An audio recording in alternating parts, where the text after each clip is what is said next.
the D7 heading to Baraboo.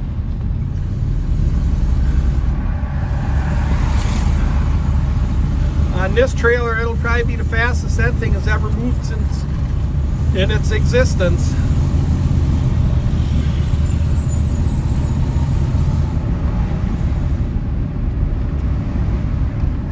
Well, here it is, ready to be unloaded. It's riding in style. Well, here it is, being unloaded.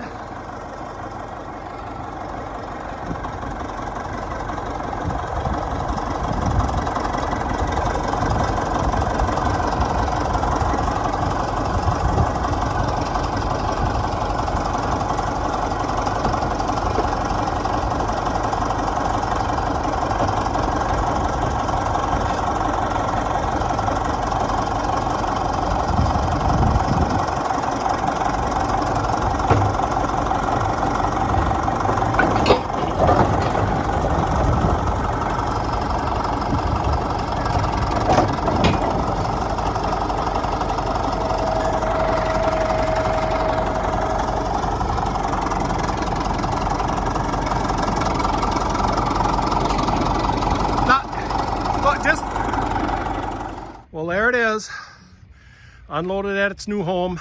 That was the new owner driving it off the trailer, friend of mine, good friend of mine, and I gave him some pointers about what it all needs, little attention it needs here and there in a bunch of places that I've just never given it because I have so many things, and I'm sure he's going to do a real good job of it, get into a nice operating machine and run it every year, at least at the show. Better than me letting it sit for years at a time in the weeds. And there's the rest of my stuff I brought up. I have to unload the Model A welder, and I'm trying to remember if it's the airborne, World War II airborne scraper. If I remember right, it's LaPlante Chaude. Yeah, LaPlante Chaude.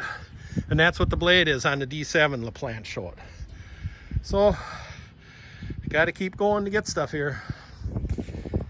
Time to head back with the empty trailer for another load.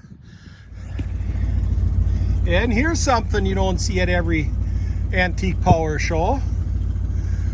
A tugboat, or if it is a tugboat, or if whatever it was used for. It'll be interesting to see what's in that for an engine if we get the chance. I'm back home now. And we're going to see what we can pull out of the shed. I don't think any of you have probably seen this before. I don't remember if I have a real early video that might show it or not. But it's been in the shed here, I know, at least 2 years. Let's see what it is.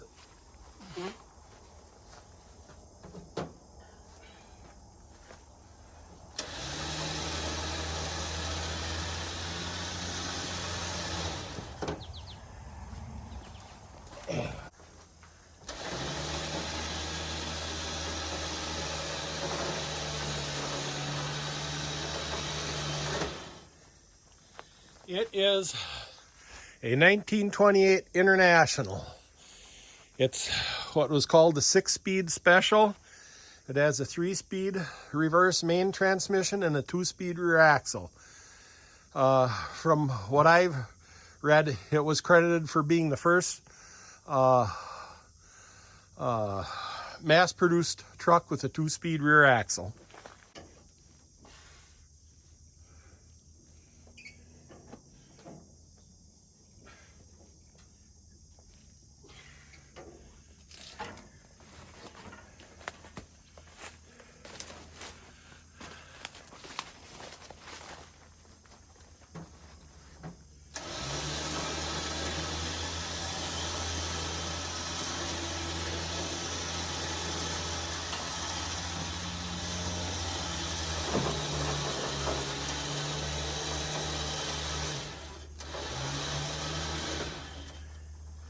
Coming along real nicely.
electric winch sure is nice.